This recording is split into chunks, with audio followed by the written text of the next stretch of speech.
So people always ask, what can you recover if you bring a lawsuit against the power company for causing a wildfire? Typically, we like to think of these in two different categories.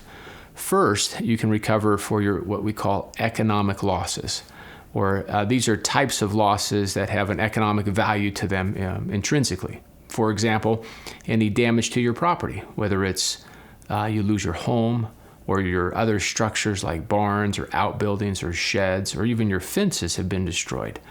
In addition, you can get recovery or damages, as we call them in the law, for loss to your trees or any other vegetation.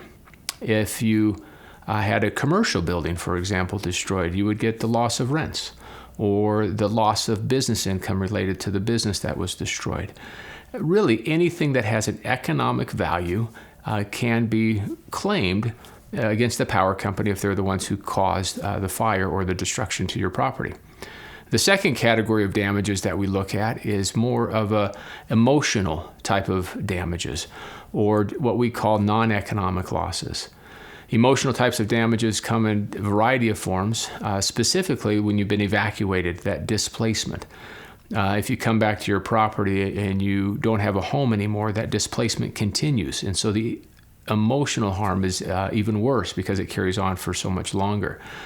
But you also have an emotional component to some of the things that you lost. There are a lot of sentimental items that we all have, like photo albums, things that you keep from your children from a very young age, or things that you inherit from grandparents or others that have passed on.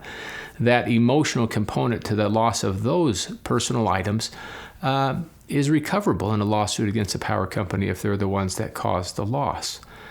But even in addition to that, sometimes people are physically harmed during a wildfire. And if you're physically injured, the pain and suffering that you go through is also recoverable as part of a lawsuit against the power company if they're the ones that caused the fire. And so really, I like to say, if you've been harmed in any way as a result of a wildfire, you have a claim, because it likely falls under one of those two categories, both economic or non-economic or emotional injury.